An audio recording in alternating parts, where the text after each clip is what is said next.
What's up everyone, TechCloud here, and in this video I'm going to show you the camera performance of the Samsung Galaxy S5, and also I'm going to talk about the camera interface of the Samsung Galaxy S5. So before I show you the camera interface and the samples, let's look at the camera hardware briefly. The Samsung Galaxy S5 has 16 megapixel sensor and it has the f2.2 aperture lens, and it has the flash on the back as you can see. You can access the camera from lock screen just like that, or you can just open an app. There is no dedicated camera button.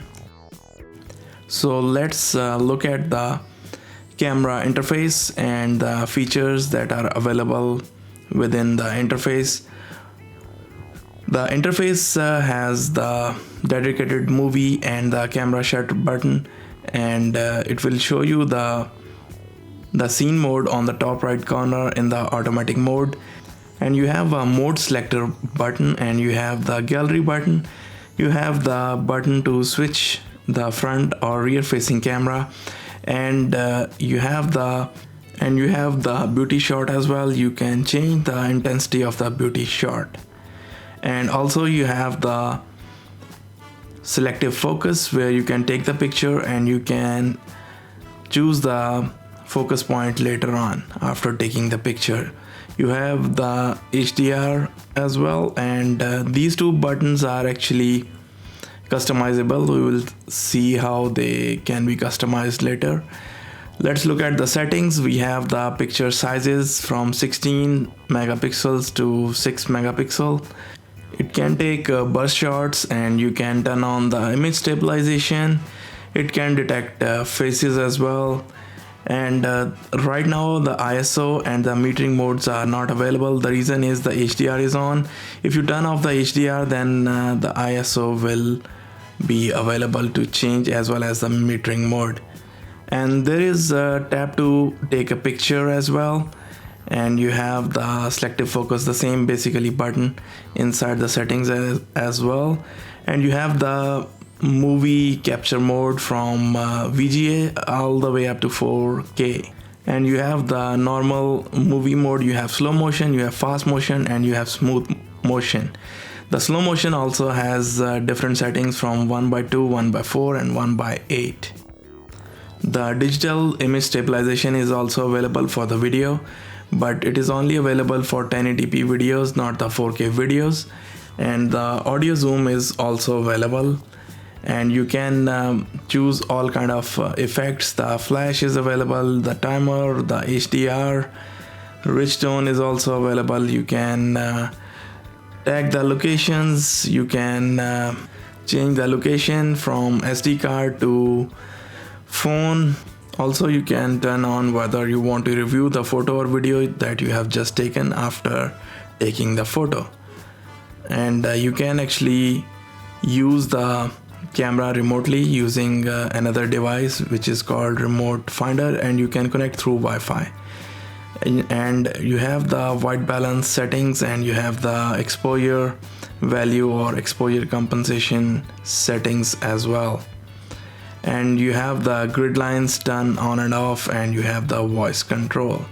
So this is the long extensive settings or features available. Pretty feature packed camera, and this is how actually you can customize the buttons on your left hand side, but only the middle portion is customizable. The top and bottom button will remains the same. So let's look at some of the modes available. You have auto, you have the beauty face, you have short and more, you have panorama, you have virtual tour, and dual shot as well. You can actually download the more modes as well. So I found that actually the panorama is pretty useful, and this particular shot is basically the photosphere, which is called the virtual tour here. And this is also very nice, and the stitching done is pretty good. However, at times there are exposure differences, and which becomes apparent. The short and more also have some very nice features. The dual camera also works pretty well both in photo and the video as well. And I have actually taken the panorama as well. The panorama stitching is also pretty good.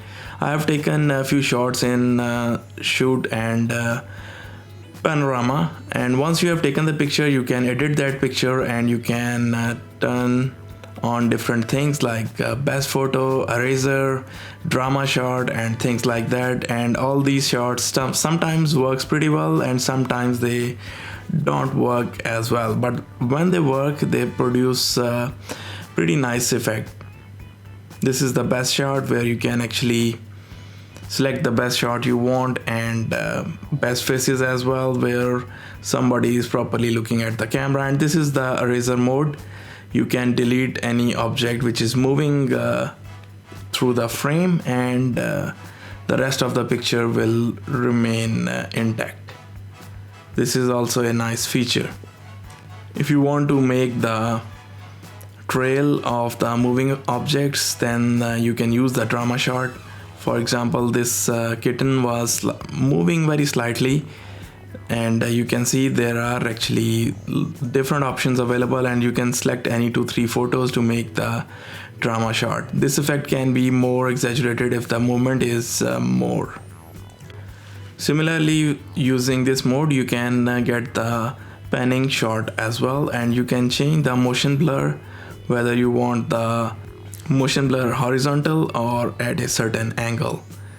And you can also change which part of the picture you want to produce the motion blur and which subject you want fully in focus using this eraser and the brush tool. So this was the pretty extensive overview of the interface. Let's look at some of the camera samples, and let me also tell you that the camera performs brilliantly when you are outdoors and there is pretty good light available. The pictures have a lot of detail, the colors are pretty close to natural, and at times a little bit saturated, but mostly they are pretty accurate, and the dynamic range is also pretty good. And if you ran out of the dynamic range, you can always use HDR, which also works pretty well.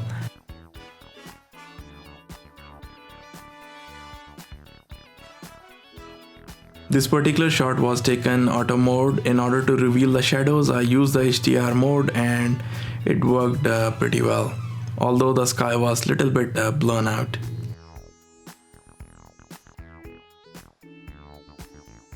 When you move indoors, if there is good enough light, the pictures will still turn out good. However, at night when there is low light, the pictures become actually soft and the quality drops considerably, as you can see in these photos.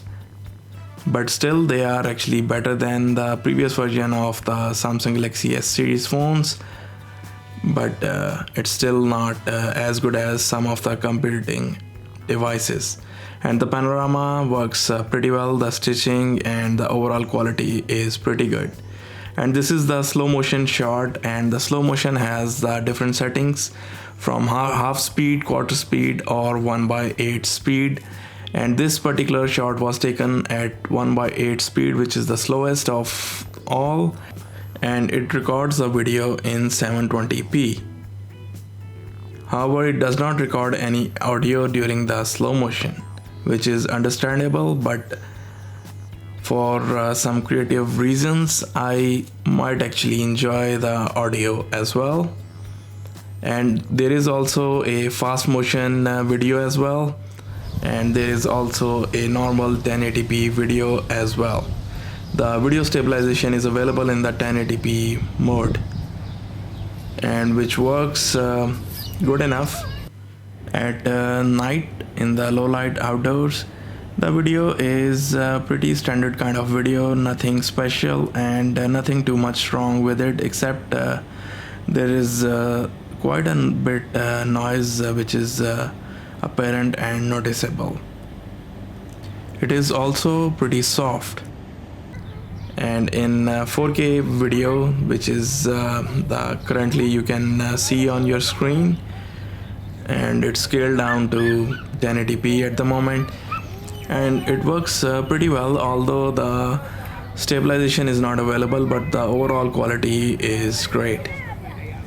So guys, this was the pretty comprehensive overview of the Samsung Galaxy S5 camera, and as well as I provide you the few sample shots and videos as well.